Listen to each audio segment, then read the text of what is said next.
Hello everybody, this is Dax Allred. Once again, I'm here in Potrero, Mexico. Little bitty village on, or near the east coast of the country rather. I'm just going to do a quick video today because it's been a little while since I've done one. I've had an uneventful couple of days here. Basically it's consisted of me laying in a hammock for 48 hours, so I didn't think that you'd care to see a video on that.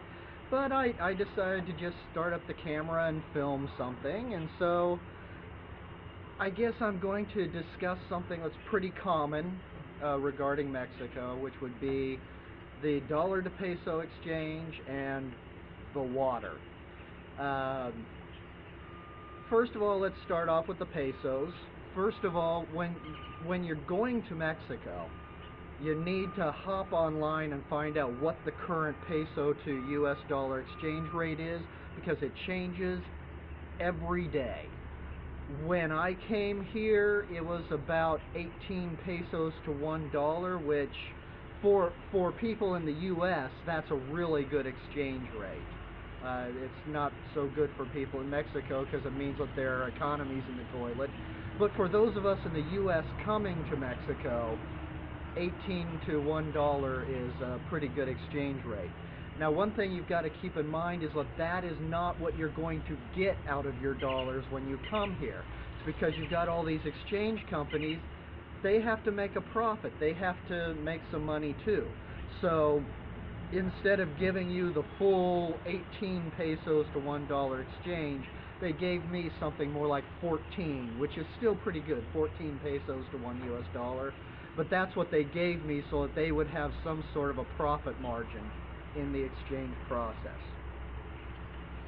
So that's pretty much all that I've got to say about pesos at this point. One other thing. When you're buying stuff here at restaurants or stores or whatever, a fairly common practice in Mexico is for the cashier to drop the zero off the end of the price. So like if you spend 40 pesos for a meal, which is pretty common, 30 to 40 pesos per person per meal at a small restaurant here, as long as you're not in one of the touristy areas, 30 to 40 is about the normal price that you'll pay. However, when you ask them the cost, they will not tell you 30 or 40 pesos, they will tell you 3 or 4. You know, tres or cuatro. That's not what they actually mean. It's assumed that you will click the 10 onto the end of that, and that you'll know that you actually owe 30 or 40 pesos. So that's that on the money right now. I'm also going to discuss for a little while the water. Now, of course, when I first announced that I wanted to go to Mexico, everybody told me the same thing. They said, don't drink the water, and they said it as if I didn't already know this. You know, once again, apologies to all you people out there that told me don't drink the water. I know that your heart was in the right place, but please, if you're going to give advice, please give useful advice. Anybody who has decided they're going to take a trip to Mexico already knows not to drink the water. Okay, so that, yeah. Anyway, about the water,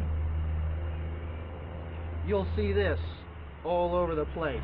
CL. This is the most common. Pardon me while the truck drives by in the past or in the back. Okay. Trucks driven by. CL, most common kind of bottled water that I found in Mexico.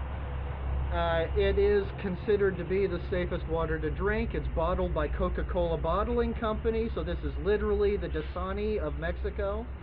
You know, literally, not even figuratively. CL, Dasani, same bottling company and everything. So this is what most people drink here.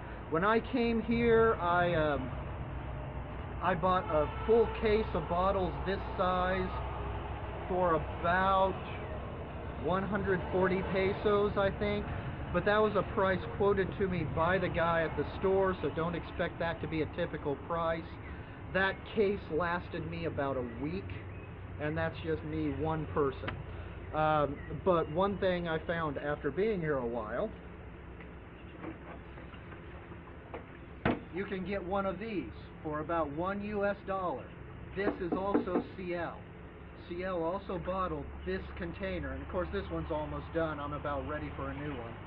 For about $1 US, you can get one of these. The thing to keep in mind about this jug is that it is expected that you will return the container when you're done. That's actually built into the profit margins of the guy who's selling this to you.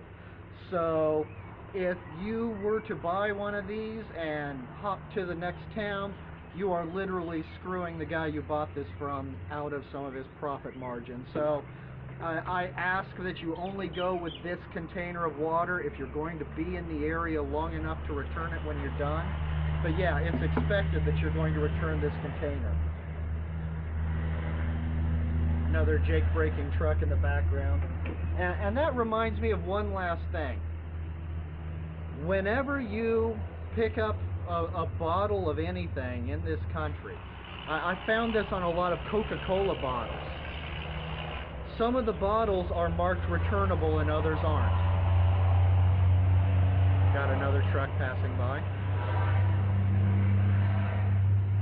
Some of these bottles, these Coca-Cola bottles or whatever, can be a bottle for anything. Some of them are marked returnable, some of them are not. If they're not marked returnable, then you can treat them just like a bottle in the US, not a big deal. But if it's marked returnable, then once again, the person who sold you this bottle, they need to return X number of bottles whenever they buy a new shipment of product. So if you get a bottle and it's marked returnable, you're expected to drink it and then return the bottle to them there. But anyway, yeah,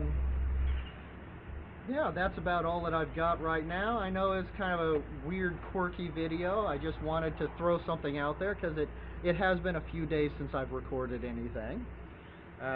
This is Dax from Potrero. I'll talk to you guys later.